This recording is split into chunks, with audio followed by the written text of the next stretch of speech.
رسول ہماری تلواروں کو زنگ لگتا، ہم پالش کرتے ہیں، سیکل کرتے ہیں، وہ پھر چمک اٹھتے ہیں. تو دل پر اگر زنگ آ جائے تو اس کا علاج کیا ہے؟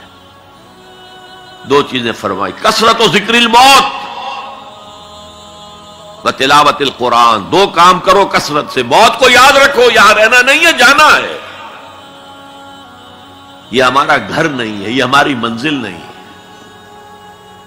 ہمارا اصل گھر جو حضور نے فرمایا انما الدنیا خلقت لکم وانتم خلقتم للآخرہ، یہ دنیا تمہارے لیے بنائی گئی، تم آخرت کے لیے بنائے گئے ہو. اسی لیے حضور نے فرمایا کن فی الدنیا کانک غریب عابر السبیل، دنیا میں ایسے رہو جیسے راہ چلتے مسافر ہو یا اجنبی ہو. اپنے بارے میں فرمایا مالی ولی دنیا، مجھے تمہاری دنیا سے کیا سروکار، انما مثلی کراکب استظل تحت شجرۃ ثم راح فترکھا. میری مثال اس مسافر کی سی ہے جو ذرا سستانے کے لیے کسی درخت کے سائے میں بیٹھتا ہے تھوڑی دیر. وہ اس کا گھر تو نہیں ہے، اس کی منزل نہیں ہے، پھر وہ اس کو چھوڑتا ہے، اپنا راستہ لیتا ہے. یہ اگر ہمارا تصور قائم ہو جائے، کلا انہا تذکرہ. اب اس کے بعد جو الفاظ آئے ہیں فی صحف مکرمۃ مرفوعۃ مطہرۃ بأیدی سفرۃ کرام بررہ، یہ جو قرآن ہے، جو تذکرہ ہے، یہ بڑے ہی انتہائی پاکیزہ صحیفوں میں ہے.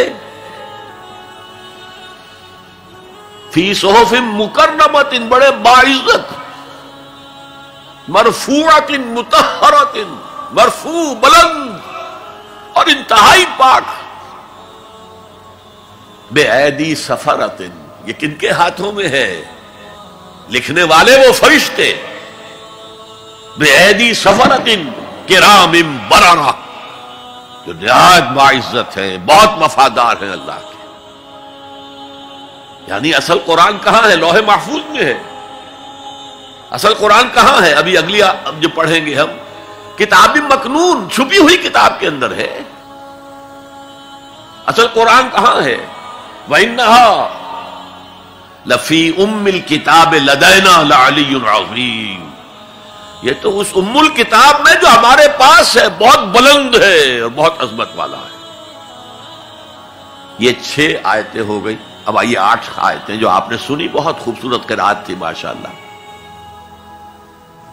فلا اقسم بمواقع النجوم، یہ لا جب آتا ہے پہلے تو وہ مخاطب کی بات کی نفی کرنے کے لیے، اٹ از لائک دیٹ، یہ نفی ہے. لا اقسم بیوم القیامہ، تمہارے خیالات غلط ہیں، میں قیامت کی قسم کھاتا ہوں.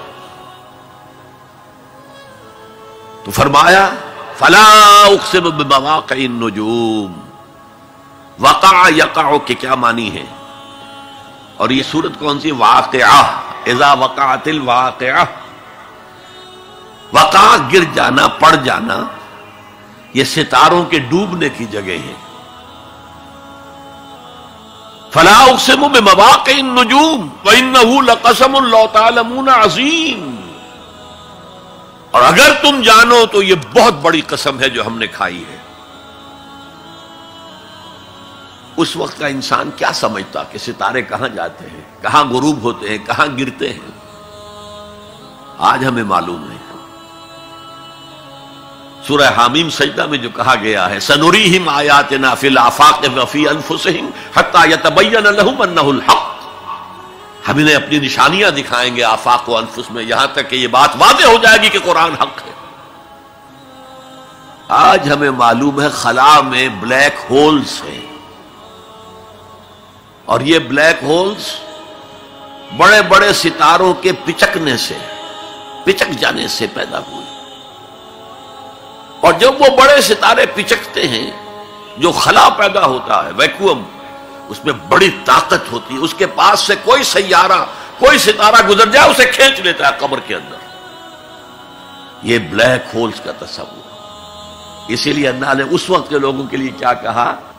فلا اقسم بمواقع النجوم وانه لقسم لو تعلمون عظیم انه لقرآن کریم. یہ بہت باعزت قرآن ہے. فی کتاب مکنون، ایک چھپی ہوئی کتاب میں ہے، لا یمسہ الا المطہرون، اسے چھو ہی نہیں سکتے مگر انتہائی پاک ہستیاں۔ اس کے کیا معنی ہے؟ پہلی بات تو ہمیں معلوم ہو گئی، مراد فرشتے ہیں، بے ایدی سفرۃ کرام بررہ، اسی کی شرح ہو رہی ہے نا۔ اسی سے ایک فقہی مسئلہ نکالا گیا کہ بغیر وضو کے ہاتھ نہ لگاؤ، لیکن اس کا اصل مفہوم کیا ہے وہ سمجھیے۔ قرآن کی روح تک کوئی نہیں پہنچ سکتا جب تک کہ تزکیہ نفس نہ ہو گیا۔ اگر حب مال، حب دنیا، حب جاہ، حب شہرت، اگر یہ تمام محبتیں دل سے نکل نہ جائیں تو قرآن کی روح تک آپ کی اپروچ نہیں ہوگی۔ مولانا روم نے کہا ہے، اگرچہ ذرا میں سمجھتا ہوں کہ انہوں نے بہت سخت الفاظ استعمال کیے ہیں، ماذ قرآن مغزہا برداشتے مصطفیٰ